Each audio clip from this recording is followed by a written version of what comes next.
The story begins with Jack Mosley sitting on a bus, recording a message for Christina. He says he wants Christina to know what actually transpired here, no matter what the police may later claim.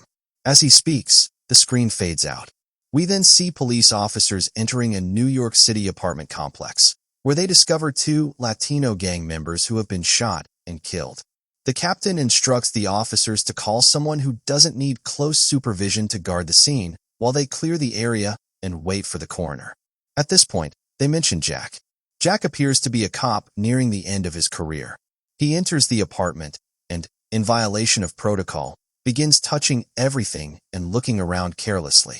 He searches for alcohol and starts drinking while working, which clearly doesn't help since he looks gloomy and completely out of it.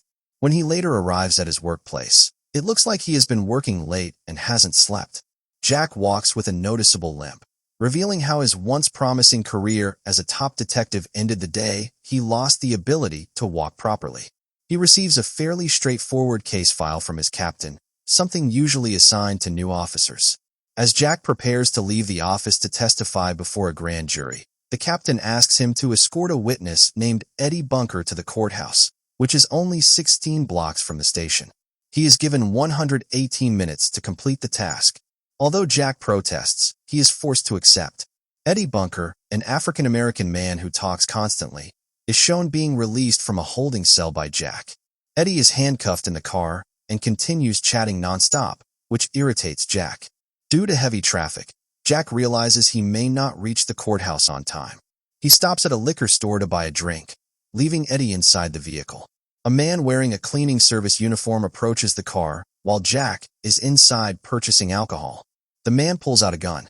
As Jack exits the store, the man is suddenly shot and killed. Chaos erupts as gunfire fills the street. Jack is momentarily stunned and doesn't realize a second gunman is also firing at him. More shots are fired, and Jack quickly reacts. He jumps into the car, rams it into the shooter, and drives away. Jack then takes Eddie into a bar he seems very familiar with and urges the bar owner to clear everyone out. He contacts the station requesting assistance, but instead of regular backup, homicide investigator Frank Nugent and his team arrive. Frank is calm, composed, and speaks in a laid-back tone.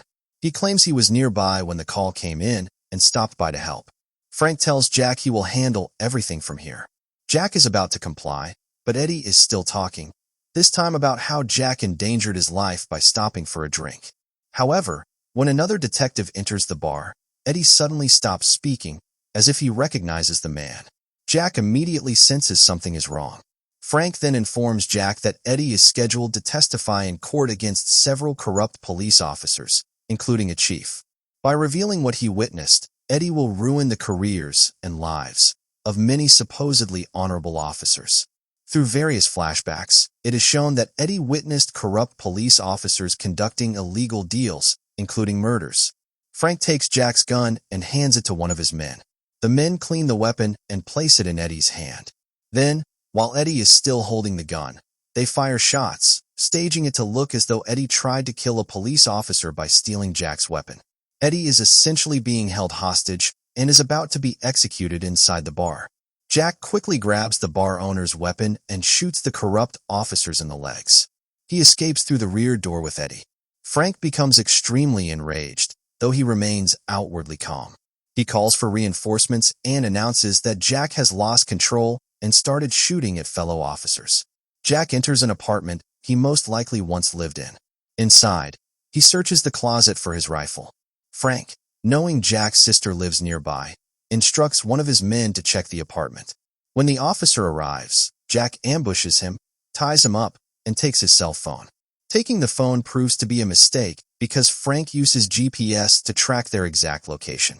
The chase continues until Eddie attempts to flee alone via the subway, rejecting help from Jack, whom he sees as a drunk, disabled cop. However, when police officers enter the subway and begin trying to kill him, Eddie quickly changes his mind.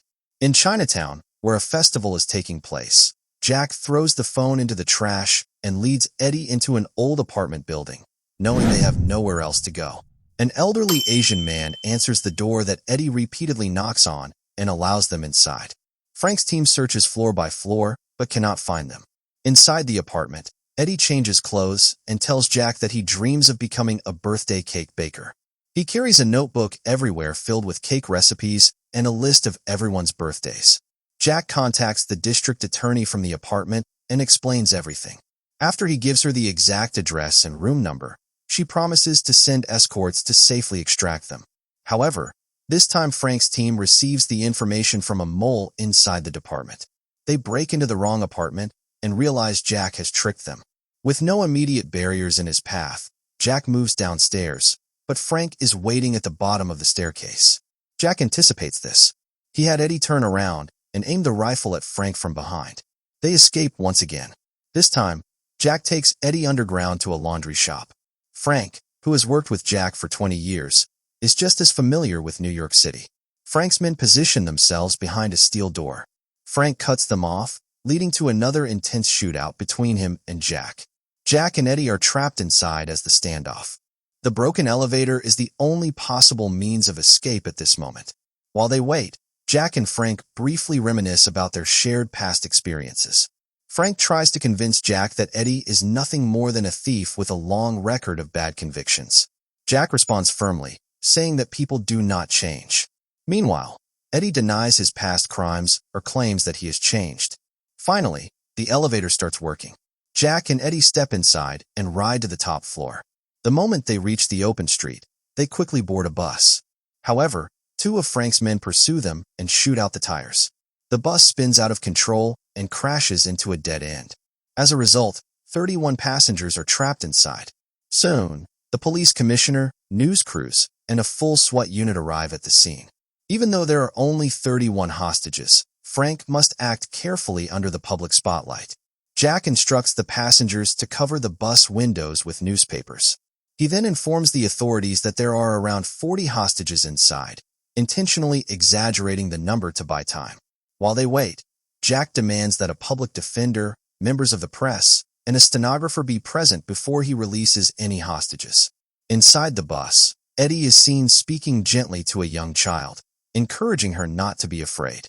He promises to bake her a beautiful birthday cake on her special day. Just as the SWAT team prepares to storm the bus, Jack releases all the passengers. He even switches Eddie's clothes with another passenger's outfit to help him blend in.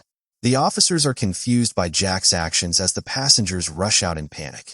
Eddie gets lost in the chaos while Jack remains inside, feeling as though he has accomplished his mission by freeing him. The bus driver informs the police that Jack is the only person left on board, even though authorities still believe there are 9 more hostages inside. At this point, the SWAT team is prepared to shoot Jack, having been told earlier that he shot fellow officers.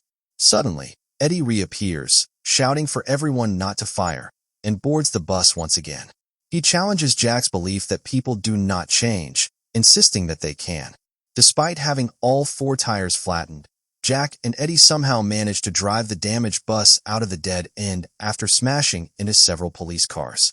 However, the entire SWAT team pursues them, firing weapons, shattering windows, and throwing flash and smoke grenades inside the vehicle. Eventually, the bus stalls in an alley. By the time the SWAT team storms it, Jack and Eddie have already escaped into a nearby building. During the chaos, Eddie is shot in the stomach. Jack calls his sister Christina, who is a paramedic and drives an ambulance. She arrives quickly and treats Eddie, managing to stabilize him. As they head toward the courthouse in the ambulance, Jack makes another request of Christina. When Frank stops the ambulance and demands that the doors be opened, Christina refuses. When Frank finally forces his way in, he discovers that the ambulance is empty. In reality, Jack had arranged for a second ambulance to secretly transport them closer to the courthouse. On the way, Jack confesses to Eddie that he is not a good person. He admits that he is part of the corrupt police force Eddie was supposed to testify against. Jack says he is ready to accept full responsibility for his actions. He asks Eddie to trust him and allow him to testify alone, even if it means testifying against himself. As expected, Frank, who is usually one step ahead, waits for Jack at the courthouse's underground entrance. Jack confronts Frank about their shared corruption, including having people killed to obtain evidence needed to close difficult cases. For the first time, Frank loses his composure. He shouts at Jack and orders one of his men, who is waiting upstairs, to kill Jack. Frank cannot bring himself to kill his longtime partner with his own hands, so he allows Jack to enter the elevator. When Jack steps inside the courthouse, building security identifies him. He is immediately surrounded by numerous police officers.